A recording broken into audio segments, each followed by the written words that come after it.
ஓட்டு போட்ட மக்கள் அத்தனை பேரும் மெட்ராஸுக்கு வரணும். எந்த வேலை இருந்தாலும் நீங்க வரத்தான் செய்யணும்.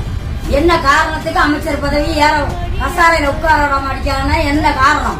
முதலமைச்சரை ஆக்க விடாம அடிக்காங்க என்ன காரணம்? அந்த காரணம் தெரியணுமா? இவ வச்சிருக்க ஊழல் வெளியில தெரிஞ்சிருமுன்னு இவங்க அப்படி செய்தாங்களா? இவன் 5 வருஷம் ஆண்டு பாக்கட்டுமே. இவன் நல்லது செய்யாட்டா இவனும் இதே படிதான் ஆக போறான். அவங்க எனக்கு புரிஞ்சுக்கிடவே மாட்டாங்க. புரிஞ்சுக்கிடணுமா? 52 வயசுல இத்தனை ஓட்டு ஒத்தையில நின்று வாங்கியிருக்காங்கன்னாக்கி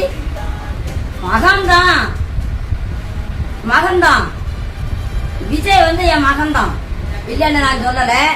இருந்தாலும் நாட்டு மக்கள், தமிழ்நாட்டு மக்கள் மொத்தம் ஓட்டு போட்ட மக்கள் எல்லாரும் நீங்க வரணும். எல்லாரும் போகணும். தமிழ்நாடு மொத்தம் மெட்ராஸ் போய் இறங்கணும். இறங்கினாத்தான் அதுல உள்ள வேலை என்னன்னு தெரியும். மறந்துடாதங்க. நான் ஒரு பொம்பளை சொல்லுதவன்னு நினைச்சுக்கிடாதங்க. இப்ப எத்தனை நாளா ஆச்சு விஜய் செவிச்சு? எத்தனை நாள் ஆச்சு?